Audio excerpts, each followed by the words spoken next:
fourth episode of the series Decolonizing the Mind. I do a sub-series on economic theory, decolonial economic theory, and today I'll talk about the economic experience of India. The topics I'll deal with is the economic impact of British colonialism on India, the economic views on the independent India and the liberation movement, nationalization and planning period, the reforms of the 1990s, and the comparison with China. In the colonization of India, freedom fighter Subhash Chandra Bose wrote that the history of India has to be reckoned not in decades or in centuries, but in thousands of years. And I think that is how we will look at ancient civilizations like India and China, Western Asia. You shouldn't look at these civilizations just in the past few decades. They are thousands of years old, and despite colonialism, they were never wiped out, and they are making their way back, in fact. Now, apart from British colonization, you had also the Muslim conquest of India, which was bloody and brutal. The Muslim rulers and the wealth stayed in India. And that is what Subhash Chandra Bose is saying, that the British regarded themselves as birds of passage and looked upon India as the source of raw materials and as a market for finished goods. That was the difference with the conquest by the Mughals and Muslims before the British. An important impact on the lives and economy of British colonialism was described by author of the book Late Victorian Holocaust, Mike Davis. He said that the traditional system of household and village grain reserves, regulated by complex networks of patrimonial obligation, has been largely supplanted since the mutiny by merchant inventories and the cash nexus. It means that when the British came in, they changed the traditional system. He goes on, although rice and wheat production in the rest of India had been above average for the past 3 years, much of the surplus had been exported to England. Londoners were in effect eating Indians' bread. It seems an anomaly, wrote the troubled observer, that with her famines on hand, India is able to supply food for other parts of the world. The Victorian Holocaust costed the death of 30 million Indians of an artificial famine created by the British. He goes on, Mike Davis, Mughal India was generally free from famine until the 1770s. There is considerable evidence, moreover, that in pre-British India, before the creation of a railroad girded national market in grain, village-level food reserves were larger, patrimonial welfare more widespread, and grain prices in surplus area better insulated against speculation. Although the British insisted that they had rescued India from timeless hunger, more than one official was jolted when Indian nationalists quoted from an 1878 study published in the prestigious Journal of the Statistical Society that contrasted 31 serious famines in the 120 years of British rule against only 17 recorded famines in the entire previous 2 millennia. India and China, in other words, didn't enter modern history as a helpless land of famine, so universally enshrined in Western imagination. There are 3 causes of Victorian Holocaust, Davis explains. First, the forcible incorporation of smallholders' production into commodity and financial circuits controlled from overseas tended to undermine traditional food security. Second, the integration of millions of tropical cultivators into the world market during the late 19th century was accompanied by a dramatic deterioration of their terms of trade. Peasants' lack of market power vis-à-vis crop merchants and creditors was redoubled by the commodities' falling international purchasing power. And third, formal and informal Victorian imperialism backed by the supranationalist optimism of the gold standard confiscated local fiscal autonomy and impeded state-level developmental responses, especially investment in water conservancy and irrigation that might have reduced vulnerability to climate shocks.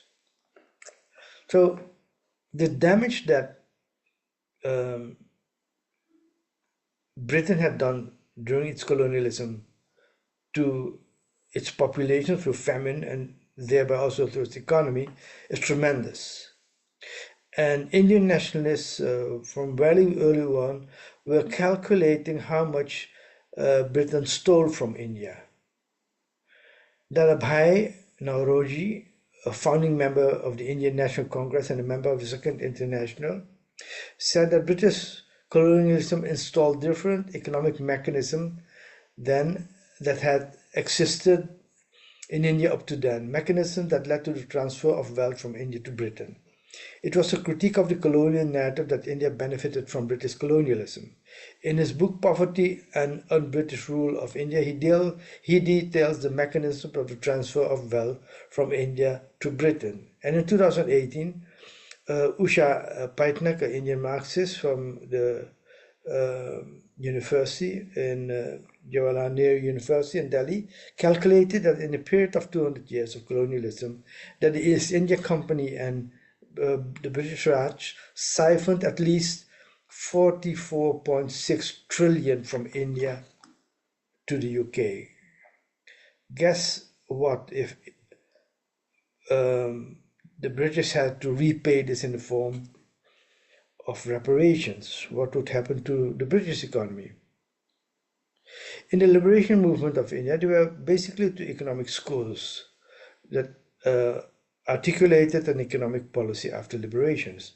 One was Gandhi, arguing against industrialization and for a boycott of foreign goods in favor of Finnish industries, particularly the spinning wheel.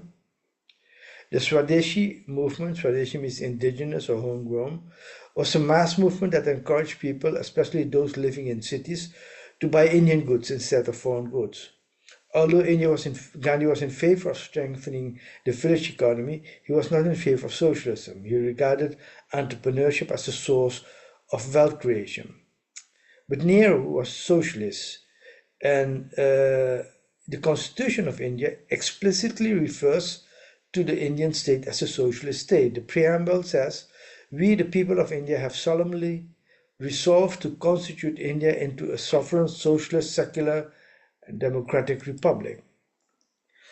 So from that vision, obviously you get nationalization, and public sector monopolies run everything from airline to telecommunication, banking, and food distributions. They were created by expropriating the private sector. And the private sector, however, was not entirely dismantled. It was tied up in a system of licensing, regulation, and taxation. For example, the banking system. In 1955, the State Bank of India and its associates were nationalized. In 1966, 14 commercial banks were nationalized. In 1980, a further 6 were taken over. By the early 80s, the government control fell through the entire banking sector. And once you nationalize, obviously you have to do some kind of planning with the nationalized industry. So a Soviet-inspired planning commission was established, and a series of 5-year plans were designed and executed after independence. And the system was developed by one of Nehru's closest advisors, the statistician Prashanta Chandra Mahalani Nobis, who set up an input-output model, an economic model, in a spreadsheet that aimed to speed the country's development through state intervention. Now, it did produce results. The basic literacy rates rose from 18% in 1951 to 52% in 1991. Per capita income rose at 1.5% per annum between 1950 and 1980 and then doubled that space in the 80s. Infant mortality declined at average life expectancy rose in the 80s. One author, Sanjeev Sanyal, says, however, these achievements pale in comparison to what has been achieved by the rest of Asia. Literacy rates in China in 1991 stood at 81%, Indonesia stood at 82%, South Korea stood at 96%, and Thailand managed to increase it to 93%. The difference in per capita incomes was even more dramatic. The average Indian in the early 90s lived on less than $1 a day. The average Thai had an income level that was 5 times higher, and that of the average South Korean 23 times higher. Yet all these countries had been roughly at India's level of development when it became independent. In fact, China had been significantly poorer. So there was progress, yes, but compared to other Asian countries, it was less than it could have been. Now, in the 90s, India saw a severe economic crisis. With the first Gulf War in 1990, the price of crude oil went sky high. Foreign exchange reserves declined severely. Inflation was running at 13% and rising. The current account deficit was running at 10 billion US dollars. Foreign exchange reserves were barely worth 2 weeks of imports. The country's external debt amounted to 250% of exports compared to 150% a decade later. So, the need for economic reforms was there. Dr. Manmohan Singh, a former Reserve Bank governor and his finance minister, introduced drastic reforms over the next 2 years. Industrial licensing was virtually abolished. Tax rates were rationalized. The private sector was free from excessive regulation. The complex import control regime was torn down. Public sector's monopolies were ended for sectors ranging from airlines to banking. Restrictions on foreign portfolio and direct investment were eased. The exchange rate was depreciated in stages to more competitive levels and then was put on a managed float. The immediate results were astonishing. Foreign exchange reserves rose sharply.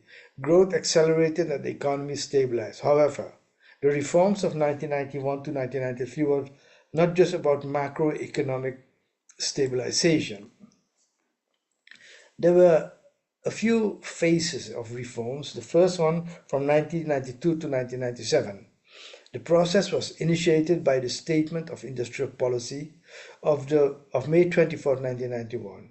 It did away with most industrial licensing and the restrictions of the Monopolies and Restrictive Trade Practicing Act on firms. That act put in the whole system of regulations in place. It also ended the public sector monopoly of over many sectors. It allowed for automatic approval of foreign direct investment up to 51% stake. The industrial policy statement was followed by a number of other measures. Foreign institutional investors were now allowed to invest in the Indian equity markets. The external trade regime was rationalized. Quantitative controls were removed even as import tariffs were lowered. The peak import tariff before liberalization had stood at a prohibitive 355%. This was lowered to 85% by 1993 and then to 50% by 1995. As the protection of tariff walls fell, domestic industry was compensated by devaluing the rupee to more competitive levels. The second phase was from 1998 to 2002. Market pressures began to force the public and private sector to restructure themselves, adopt new technology, and revamp management. The Tata Group of companies was one of the first to embrace change. Public sector's companies like the State Bank of India began to change due to competitive pressures. Voluntary retirement schemes were used to pare down staffing, workers were retrained, new technologies were introduced, and the product lines were rationalized. The Indian software industry has its roots in the mid-70s, but at the end of the 20th century, it had developed into a large outsourcing industry in India. And then the third phase of reform from 2000 to 2009, which is consumer-driven, with shopping malls, the rise of a service industry, which now accounts for more than half of the GDP. So India has took off. with a reform. Massive economic growth, lifting people out of poverty, a few hundred millions, less than China with 800 millions, but 4, 5, 600 millions is also impressive. But compared to China, it's still at a very low level. The Indian economy is more or less one third of the Chinese economy, while when they started, China was even lower than India. China has economy of 30 trillion international dollars, and India about 12 trillion.